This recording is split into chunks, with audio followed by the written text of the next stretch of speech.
metų gegužės 10 dieną Prūsų ir Jotvingių gyvenvietėje vyko pavasario gyvybės persikėlimo saulės rate šventė. Jotvingių Jorėje buvo pagerbti žuvę už tėvynę Aisčių protėviai. Gausiai atvykę svečiai lankė gyvenvietę, dalyvavo Aisčių mugėje, apžiūrėjo prūsų kalbą dainuojančios Kūlgirdos koncerto bei merkinės folkloro ansamblio pasirodymo. Gyva žmonių grandinė apjuosiusi Akmenų alėją, Lauksą pilį, aklavietėje uždegė amžinąją ugnį. Pagoniškoms apeigoms vadovavo folkloro ansamblio Kūlgirda bei Lietuvos Romuvos dalyviai. Gabija Gabrielė švenčiausioji suteiks stiprybės ir jėgų šios sodybos šeimininkui, Petrui, jo žmonai, jo dukrai, jo sūnui ir visiems čia gyvenantiems Prūsų Jotvingių palikuonims. Dega ugnė latūta, tūta. Dega ugnė latūta, tūta. Dega Gabija tūta, tūta.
Perkūnui ir po tos giesmės mes ratu siūsime kaušą.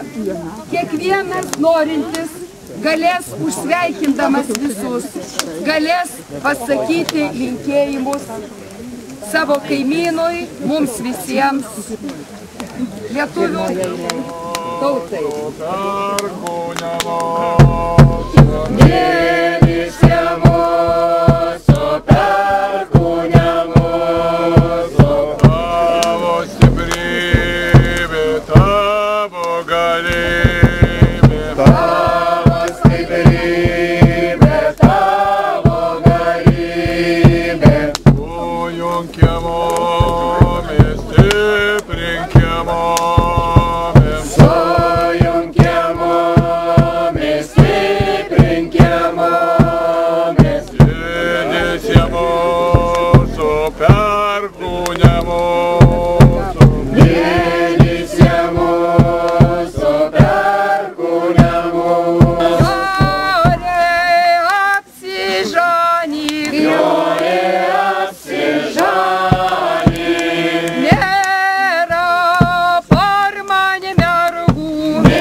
Vandenį išlaisiu, rožį savo.